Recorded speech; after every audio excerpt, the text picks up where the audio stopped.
vị, Hương Thơ đang có mặt vào buổi trưa ngày thứ Năm mùng 10 tháng 7 năm 2025 nhân vào ngày khai trương của nhà hàng Happy Lamb Hot Pot nằm trên đường Beach thuộc thành phố Westminster.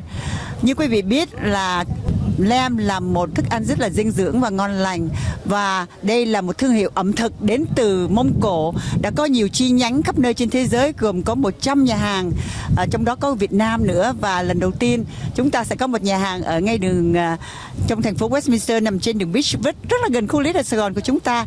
Và sau đây xin mời quý vị theo dõi phần tường trình vào ngày khai trương của nhà hàng Happy Lamb Hot Pot, xin tạm dịch là nhà hàng cừu non vui vẻ. Xin cảm ơn quý vị. Kính thưa quý vị, bên cạnh Hương Thơ là ông Huynh, ông là phó giám đốc điều hành của nhà hàng lẩu cừu non vui vẻ là Happy Lamb Hot Pot tại Westminster. Hello, Mr. Chang. Could you tell me how many locations you have in California for this brand new restaurant? Yeah, so this is our second location in Southern California. In Northern California, we also have another 6 locations with a 7th coming in Northern California. And then within the US and Canada, we have about 42 locations. So what is special about your menu relating to a lamb, Happy Lamb? Oh, absolutely. So our recipe, was rooted from Inner Mongolia, which, they eat a lot of lamb in that region. And we also use a lot of Northern Chinese seasoning. We make this bone marrow broth that would season everything in the pot that you don't need dipping sauces for flavor.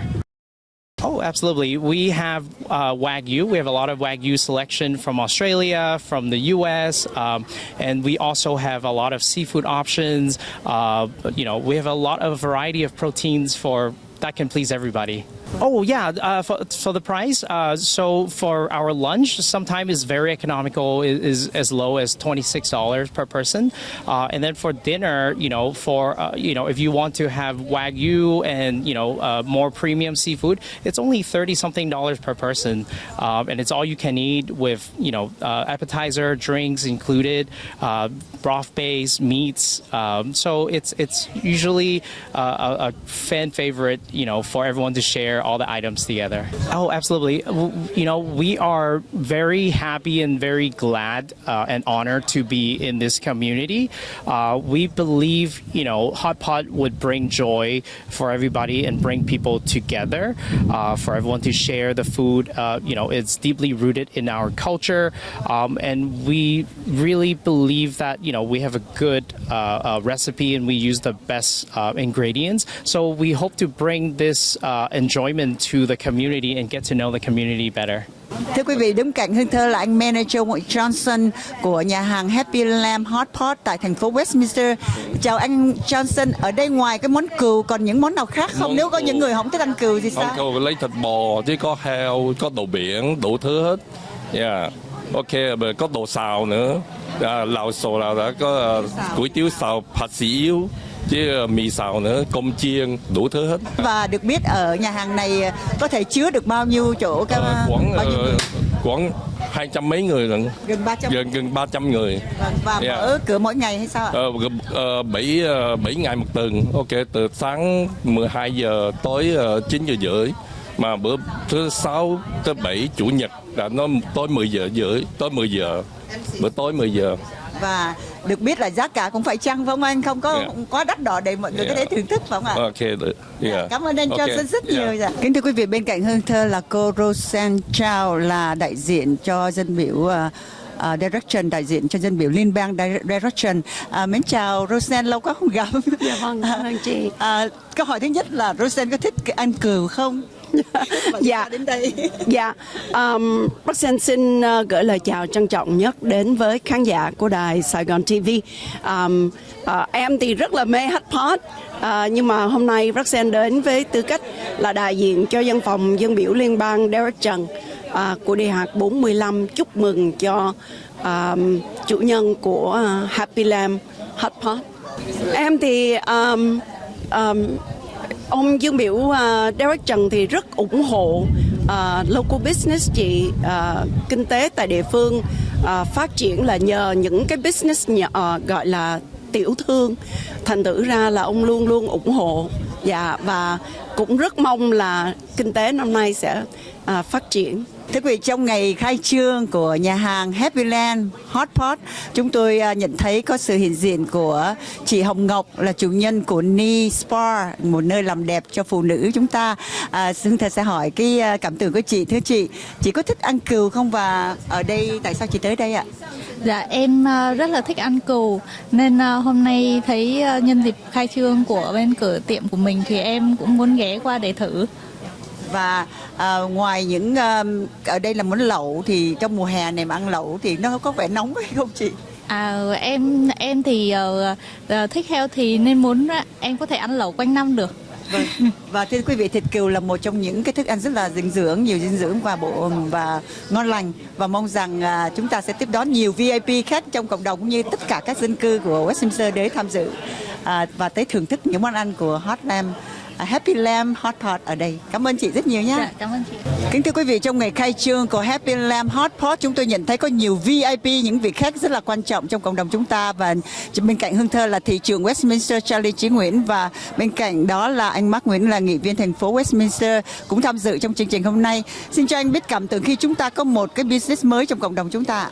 Dạ vâng, rất là vui thưa với quý vị. Nếu mà hỏi về cái cảm tưởng của chúng tôi ngày hôm nay thì chúng tôi rất là vui, bởi vì không phải là trong cộng đồng của chúng ta nữa mà đang là ở trong thành phố Westminster, nơi chúng tôi được cơ hội để phục vụ cho cư dân của thành phố Westminster cũng như cộng đồng Việt Nam của chúng ta. Mà quý vị cũng biết rằng thành phố Westminster cũng mang một cái tên nữa là thủ phủ của người Việt tị nạn, cho nên là chúng ta rất là vui được một cái cơ sở business được gọi là Happy Lamb Hot Pot ngay mà khai trương ngày hôm nay trong thành phố Westminster. Chúng tôi rất vui thưa quý chị. Và một khuôn mặt mới trong những vị dân cử của người Việt chúng ta ở khu Little Sài Gòn là nghị viên Mark Nguyễn của thành phố Westminster. Xin anh cho biết lý do đến đây để ủng hộ cho một tiểu thương mới trong cộng đồng chúng ta. Xin mời anh chia sẻ.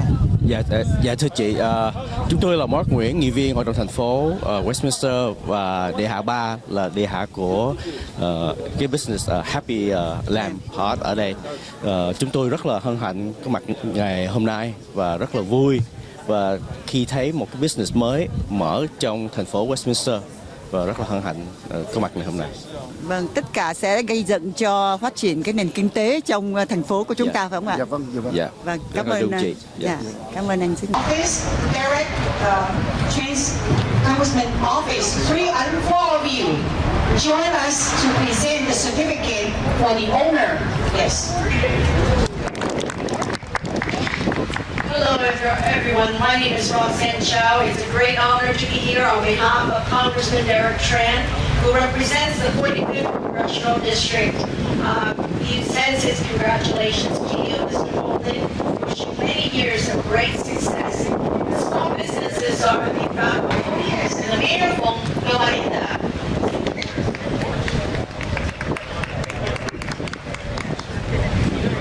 Hi everyone, my name is Ali Naveed, and I'm here on behalf of State Assemblyman Philip Chin, and if he were here, the first thing he'd do is give you out a cell number, 909-714-0578. We're here to serve you. My cell number is 818-256-7889. Well, congratulations and welcome to here in Westminster. I'm sure you're going to have much success. It is the backbone of our communities. Good restaurants like Hot Pot is very, very popular, and we're very excited that you're here, and we're hoping. Westminster, I'm sorry. Mayor, thank you for your thank you. Thank you very much. Again, my name is Chief Charlie Wynn. I'm happy to be here this morning, and I have Councilman Mark Wynn is with me today. And on behalf of the City of Westminster, first and foremost, let me join with Happy Lamb Hot Pot. Congratulations on your grand opening. Thank you for choosing Westminster as your destination. Once again, many happy future. Thank you.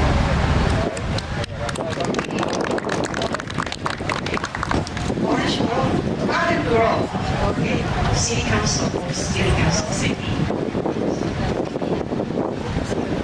Thank you. So it's an honor for us to be up here. And my name is Cindy Tran, council member for Garden Gold. Next to me is Ariana Arestegi, the other council member. Congratulations, you say the best last. I hope that you'll be very successful, city, great location to Garden Grove. It'll be very, very much the hot pot. And I'm not just saying that because I'm already a fan of Happy Land. So I wish you much success.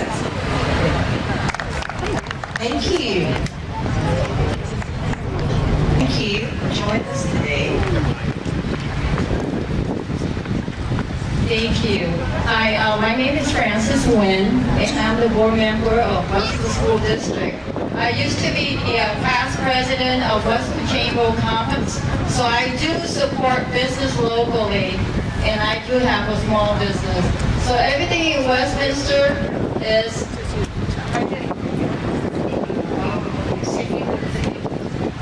It's my honor to be invited by Mayor Stu to come to this event.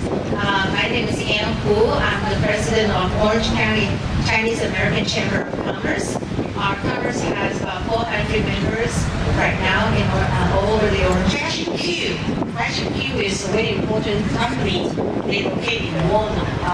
Their specialties is A, A1, A2, A3, B,